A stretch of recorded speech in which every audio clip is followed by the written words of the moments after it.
here we go then. Player ratings. Still don't quite know what to say, to be perfectly honest with you. The more I'm thinking about it, the more I'm reading about it, the more it's settling in, it's digesting, just the worse it becomes, really. The realisation of the situation that Everton are in is heartbreaking. Absolutely nothing more, nothing less. I'm watching other Everton content creators, Toffee TV, Everton Rose, and you can see, on Twitter and Instagram and all of these different social media sites, just how much this hurts. Something really, really telling was I've just logged onto Twitter to see Sean Dyche's post-game interview, in which he said to the players at half-time that he's not sure Everton know how to win an away game, which, bearing in mind, was at a time then we were actually winning, which just shows you not only the mindset of Everton and the players, but also the mindset of opposition managers and players towards Everton. It's no secret, it's no surprise, everybody knows that. Not only have we got a team full of, gutless shithouses, spineless idiots, but also a team full of gutless, spineless shithouse idiots that aren't very good at football either, and Sean Dyche was absolutely spot on. Not one thing that he said was wrong. We don't know how to win an away game, but not only that, we don't know how to get something out of an away game against a team that aren't very good at football, let's be honest, and won't pick up many points against many other teams between now and the end of the season. Burnley 3, Everton 2, of course. Yeah, it's, again, it's really, really difficult to look at this game in a sort of in a constructive manner, because one part of my brain is saying to me, well, in order to do videos and as a content creator, you've got to be able to look at things constructively and not get too emotional about things and this, that and the other. When Everton were attacking and we were creating chances and we were putting pressure on Burnley and we this, that and the other, and there was many periods in the game in which we were the better team and we were the more progressive team. But then the other side of my brain, which is the emotional side, just says, fuck all of that. Fuck all of that. Burnley rolled their sleeves up and wanted that game more than Everton did, and they done that at a time when Everton were winning. And instead of our players rolling their sleeves up and understanding that, right, okay, these need to get something out of this game, these need to get 3 points as well, so they're going to come firing, we're not going to let it happen. We didn't. We just, again, defence. I'm starting to... I've flip-flopped this season. I've flip-flopped in many different opinions. David says, who will buy John Joe Kenny? Doesn't matter, he's out of contract in the summer. Fuck him right off. Fuck him right off. Cancel his contract now, pay him off. Doesn't matter, no one needs to buy him. But I've flip-flopped this season on players not caring, not giving enough, not wanting it enough, not battling enough, not being good enough, and all of these different components and different things that go into ultimately a team being in the position that we're in and the situation that we're in. But I'm very much at that stage now where I just look at these players and just think, not only are you mentally destroyed, absolutely mentally destroyed, they must hate playing for this football club, they must hate turning up to work every single day, but also none of them are very good at football. Simple as that. We haven't got one decent footballer at the club. Not one. We've got players that'll work hard. We've got players that'll battle more than others. We've got players that'll give everything. We've got players that love the club. We have not got a decent footballer at the club. It's as simple as that. It's as simple as that. And I actually think Richarlison was one of the better players today. He worked his bollocks off. He battled. He caused problems. He scored the 2 penalties. He was very calm, cool and collected with said penalties. And yet he still had 2-3 opportunities to get what would have been a winning goal or solidify the win, and he missed them. He still was desperate to get a hat-trick in a game that he couldn't have afforded to be that greedy in. Dominic Calvert-Lewin. Listen, Dominic Calvert-Lewin won't get any move in the summer, by the way. If he keeps playing like this, he can want to move all he likes. He can think he deserves a move all he likes. He doesn't deserve a move off the back of this season. Don't care how long he's been injured for or how it's not his fault or it is his fault. He's fucking abysmal at the moment. Absolutely abysmal. The defence are just, as I've said before, and I'll say it again, if you watch them on a Sunday afternoon down your local park, because your mate or your son or your brother was playing for the other team, you'd laugh at them and go, fucking hell, they are shite them. They're all labourers. They're all labourers. Our defence are filled with agency workers, and that's no disrespect to agency workers, but none of them are professional footballers. None of them are. They're labourers and they're agency workers, and they get called up of a weekend to turn up and try and do a job. I'm not having that any of them are professional footballers. I'm not having it. I'm simply not having it.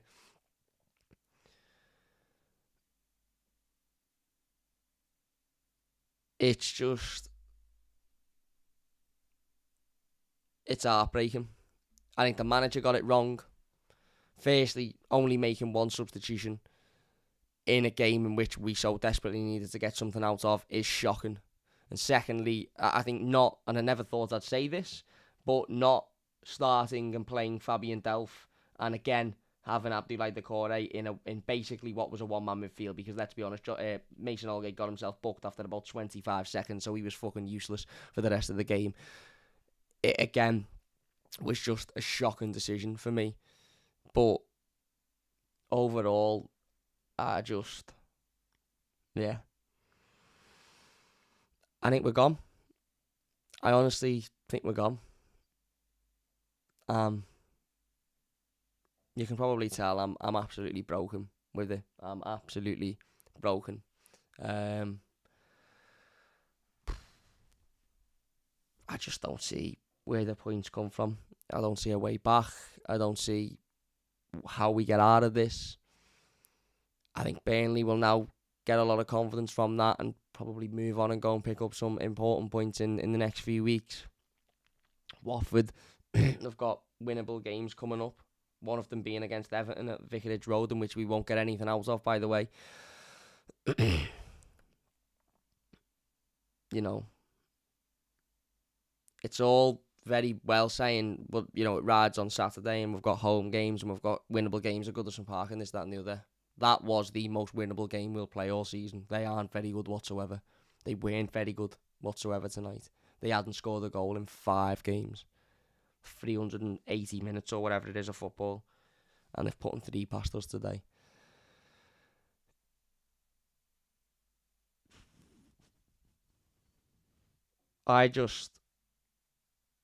Yeah. Do you know what? What I would say, for anybody struggling with this, by the way, what I really, really would say, apparently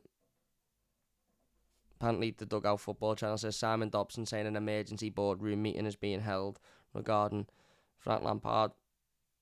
But what does that do? What does an emergency boardroom meeting regarding the future of Frank Lampard? What does sacking Frank Lampard with 9 games to go do? Is it Frank Lampard's fault we're in this situation? Absolutely not. Absolutely not. Who is Simon Dobson, by the way?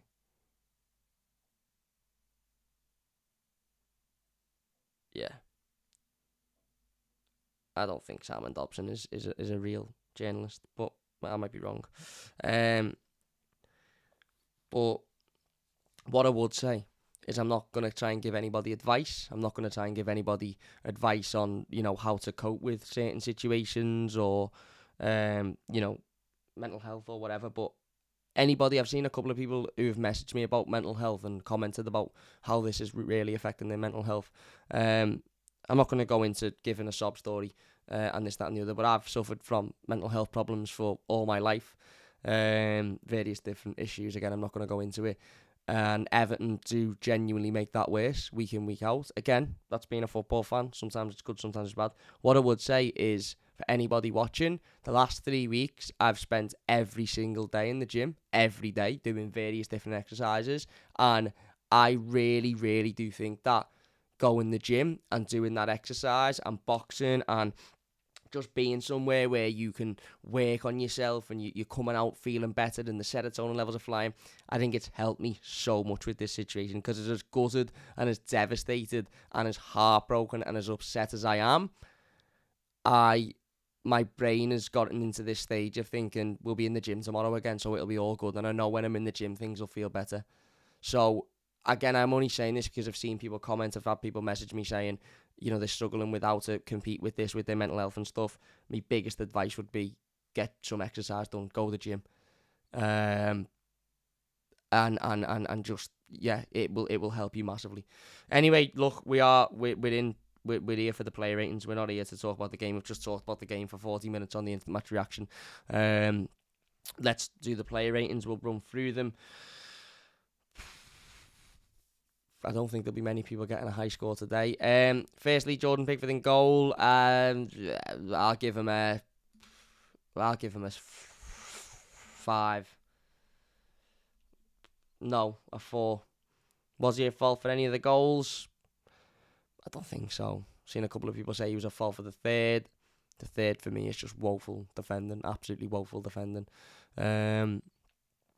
Second is the same as the first. Again, not much he can do, and the first is a corner. But yeah, he didn't really have to make an awful lot of saves today. Burnley didn't put an awful lot of pressure on him. He made a couple of decent saves that you would expect him to make. But yeah, you can get a 5. John Joe Kenny's getting a 0. Yeah, I don't care. I really, really don't care if it's disrespectful. I don't care if it's harsh. I don't care. He should not play for Everton Football Club ever again. If I drove, I'm going to the gym tomorrow. If I drove past the football field that I have to drive past every day to go to the gym, and I was watching John Joe Kenny playing on that field, I would not think he looked out of place. I would look at him and think, yeah, he probably suits being a Sunday League defender. Positioning is awful. Movement is awful. Awareness is awful. He's just shocking. He's absolutely shocking. He should never play a game of football for Everton again. I said it the other day and I'll say it again. How that lad is still getting in our team is beyond me. I would rather have my nan at right back than John Joe Kenny. He is fucking abysmal. He is absolutely atrocious. And he's getting a none because he was dreadful today. The 2 goals are... The second goal is solely his responsibility. He allows his man to get past him far too easily and can't stop the cross and hasn't got enough pace to stop the cross. The second goal comes from his shot. He has a shot outside the box, which why he's shooting from that position in the first place is beyond me. And they counter-attack from the shot. He doesn't get back. Yes, Godfrey's clearance is abysmal, but John Joe Kenny is just absolutely terrifyingly bad. Terrifyingly bad. He's getting a none. Ben Godfrey, next to him as a centre-back, he can get a 1 purely for that run through the middle of the park in the second half. But other than that, he was absolutely atrocious as well. At fault for the second goal, his attempt to clear the ball is just... It's laughable. It's absolutely laughable. AJ says Everton fans need to stop moaning. It doesn't help. You need support. Mate, I run an Everton fan channel. I sit here and talk about every single game. I do 4 videos per game. In games like this, I'm not going to sit here and say, but think about the positives. There's this, that and the other. Tomorrow or Friday or before the United game, I might sit here and say, you know what, we're at home. There's a home advantage there. I might be a bit positive. It's currently 10 to 11 on a Wednesday night, and I've just watched us lose a game that was probably going to take us down. I ain't going to sit here and be anything more than what I am now. And that's just how it is. Yeah, Godfrey's getting a 1. Utterly abysmal. He's not a centre-half. In fact, he's not a defender. He's not a good enough defender. He may have a place in the team in midfield. He's an athlete. He's fast. He can move. But defensively, he's fucking woeful. He's absolutely woeful. Bramthwaite next to him. Bramthwaite can get a 4. I'm not going to sit here and go in on him too much. The reality of the situation is he's been thrown into a god-awful defence and a god-awful team, and yeah, he didn't look great today. He probably could have done better. For AJ says, okay, mate, collectively. I mean, no, that's fine. I get what you're saying. That's fine. I'm just explaining my point of view. Yeah, he was thrown into a team that can't defend. He's a young lad. He would look better in a better team. He would look more comfortable in a better team. And individually, I don't particularly think he done poorly today. But I'm not going to sit here and give him any more than a 4 because I'm in a twat of a mood, if I'm being honest with you. And we were dreadful. And then Vitaly Mykolenko is also getting a 0 at left back. Listen, if I'm going to sit here and criticise John Joe Kenny, then I'm going to sit here and criticise Vitaly Mykolenko. The difference is we've known John Joe Kenny has been dreadful for years. Vitaly Mykolenko is much younger than him, new to the league, and has got very serious personal situations going on now that I'm not going to say excuse those performances, but very certainly give us something to think about when we are talking about his performances. John Joe Kenny is just wank.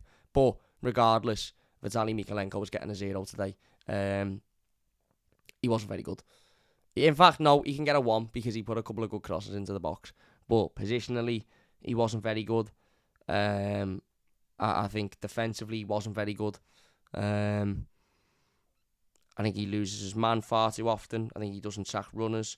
I think he gets tagged towards the ball rather than the defence. And listen, he's got a lot to learn, and hopefully he will learn all of that in the coming years. And he's got a lot of time to learn that and a lot of time ahead of him. But in a relegation battle, to rely on a 20-odd-year-old lad who's new to the league, new to the country, and has got what he's got going on. And I know that was out of the control of Everton, but what wasn't out of the control is selling an international left-back who is, was okay defensively for a young lad that was always going to need time to settle in and was always going to have big pressure on him.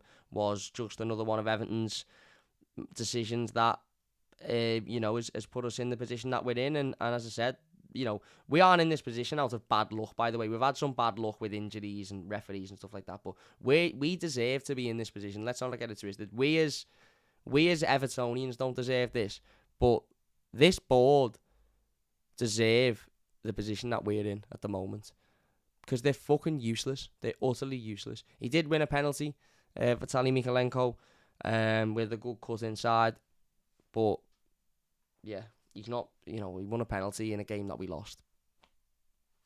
I don't know. Maybe I'm being harsh, but what more can we give? Into the midfield then, Mason Holgate is getting a 3. No, he can get a 2. Getting a yellow card within the opening 2 minutes of the game is just ill discipline if ever I've seen it. If I was Frank Lampard, I would be sitting him out of future games for that reason alone. Because not only did he put his own game at jeopardy, he put our game at jeopardy because he got a yellow card so stupidly so early on. I think every single time Mason Holgate is anywhere near the ball or anywhere near an opposition player, my arse is in my throat or my throat is in my arse, whichever way you want to interpret that, because I just think he's always prone to throwing in a rash, stupid challenge that is going to get him sent off and be detrimental to the team. I don't think he was particularly good in midfield. He made a couple of blocks, he made a couple of tackles in the middle, he made a couple of relatively decent passes. But yeah, he wasn't really effective, was he? He didn't control the midfield. What I think is really telling is in that final 20 minutes when we really needed to hang on. Not only did we need to hang on to not concede the second, but we definitely didn't need to concede the third. The midfield were just nowhere to be seen. The defence are dreadful, we know that. The attack are dreadful, we know that. But the midfield, that's when your game management comes in, as I said. That's when, you need your midfield to be able to control the game, get their foot on the ball, make it easy, not do anything silly. And our midfield don't do that. Zakore next to him is getting a 2 as well. Not very good. Again, no control, no sort of game management, no ability to just kill the game off, calm it down, move the ball forward, just very much, I just think all over the place with Zakore at the moment, and he's playing a lot of football, and you've seen him, I think he had to go off and drink about 7 Lucozades after half an hour because he's obviously fatigued and playing a lot, and when he's not playing next to Alan, his game is significantly impacted, but regardless of that, I'm not going to sit here and give him a higher score because of that. He wasn't very good, I don't think, today. He wasn't. And then Alex Iwobi, I'm actually going to give Alex Iwobi a 5. I think in the first half he was very good. I think his pass for the second penalty into Mykolenko is fantastic. I think some of his passes were good in that first half. I think some of his movement was good. I think, again, we saw from Iwobi what we saw at the weekend, which was him standing round looking for players to move off him, and nobody really moved. Yeah,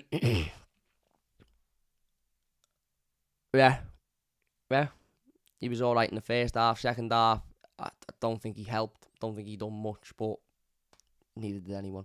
Into the attack then, Anthony Gordon. I'm going to give Anthony Gordon a...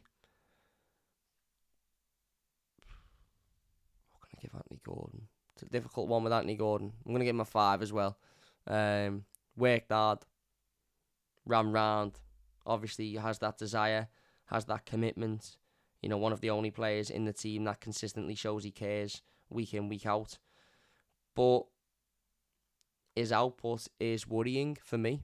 His output won a penalty, I suppose, which is again, I didn't really give much credit to Mykolenko for it, so I can't really give much credit for Gordon, but he used his body well, got himself in the way. Clever penalty to win. Really clever penalty to win. They both were, to be fair.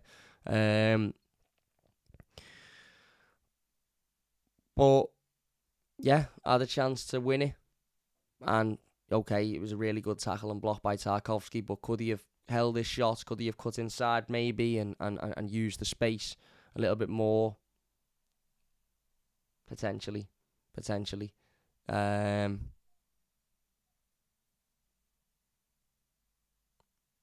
But yeah, again, works hard, but for me there's just not much end product from Anthony at the moment, and he's still young and he's carrying the weight of the club on his shoulders, and that I think will change and that will improve. He will become better, as the years go on and as he improves and as he matures. But yeah, we need more than Anthony Gordon. If we're going to stay up, we need more than Anthony Gordon. Richarlison, he can get a 6, scored the 2 penalties, of course, took them really well. I think he worked hard. He'd have gotten a much higher score if it wasn't for that last 15-20 minutes, to be honest with you, because I do think he was genuinely more interested in scoring a hat-trick than he was actually creating chances for Everton to win the game. He missed, he had an overhead kick which was unlucky, it was saved. He missed a couple of chances that, really needed to score, or he certainly needed to do better in. But I think if we had to pick a man of the match, he was probably our man of the match today. Yeah, as I said, he scored the 2 penalties. I think he worked hard for large parts of the game. I think he worked hard in the last 15-20 as well, to be honest with you. He just that end product was just not really there, was it, to be seen. And then Dominic Calvert-Lewin is getting a no, as a 0 for me today. Just nothing there, was there really? Nothing. He had 1 or 2 chances that were very, very, very tame. And other than that, he didn't really make it difficult for the centre-halves. He didn't really make it tough for Burnley whatsoever. And he was fairly easy to defend against. And that, for me, just isn't good enough. And we can sit here and talk about chances created for him and lack of chances created, but there was a couple of really good crosses put into the box today. And crosses that you would expect Dom to do more with, and he didn't. He simply didn't do... He didn't do more with it, and that for me isn't good enough. And listen, if Dom is seriously thinking about wanting to move away from this football club and wanting to go and play for the team that are competing for trophies and this, that and the other, which is what he keeps saying, then he ain't going to get any move. He ain't going to get any move this summer. Off the back of performances like this, he's been absolutely abysmal for weeks. And then on the bench, Demarai Gray, 4. Didn't do anything when he come on. And yeah. And then Lampard for me doesn't get more than a 3. No, in fact, no. Lampard's getting a 1. Because I don't think it was particularly his fault that we lost. I don't think it's particularly his fault that we're in the situation that we're in at the moment. But he's not helping it. Only using 1 substitution when you've got 3 available and we're in a game where we absolutely must get something out of it. We're on top, and you can see that we're the better team, with a more progressive team, and only making 1 sub. I mean, what's the point in Dele Alli? What's the point? What's the point in El Ghazi? What's the point? Get rid of them. Get their wages off the bill. What's the point? Seriously. And Frank has to take accountability for that. It was inept today, to say the least, by the manager, to not use all 3 substitutions. And today was the first time I've really started to think, is he up to this? Is he good enough to get us out of this situation? And I don't know whether he is. I really, really don't. And yeah, that is it. Another game goes by, another defeat. Where we go from here, I do not know. Saturday, I'm sick of saying it's massive, it's must win, it's gigantic. I'm sick of saying it. Honestly, I can't be arsed even saying it, because it's just the same conversation every fucking week, isn't it? Every week. Am I confident we'll win on Saturday? Not a chance. Man United, for as much as people take the piss out of them, for as much as people laugh at them, they're a good side with some really good players, and they will very comfortably school Everton on Saturday if there isn't drastic changes. Yes, we're at home. Yes, there's a crowd behind it, but we were at home against Wolves and we're completely dreadful in that game as well. So we'll wait and see. Look, I am going to finish it there then because I'm sick of Everton and I just want to go to bed. And get ready to lose stupid amounts of money at the races tomorrow. So there you go. If you have enjoyed it, please hit the like button. Instant Match Reaction is up if you want to check that out. If you're new to the channel, don't forget to subscribe. We won't be back tomorrow because I'm actually going to enjoy my day out. We'll be doing the review to this game and the preview to the United game on Friday, so look out for that one. I think I've said everything I need to say, and if I haven't, then go and follow us on Twitter, MightyBluesYT, and I'm sure I'll say the rest of it there as well. But big thanks for watching. Dugout Football Channel has donated £5. Thank you very much. He says, Cam, I actually think you get something out of United. They're inconsistent. Can see a 1-1 or something like that. Hopefully 7k has come, mate. Thank you very much, mate. 1-1 wouldn't be good enough on Saturday.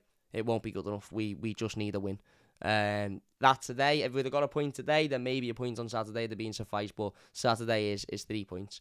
But I'm going to say, we're down, but I think we're gone now. I think that today is it. I think that's it. I think it's done. I think we're down.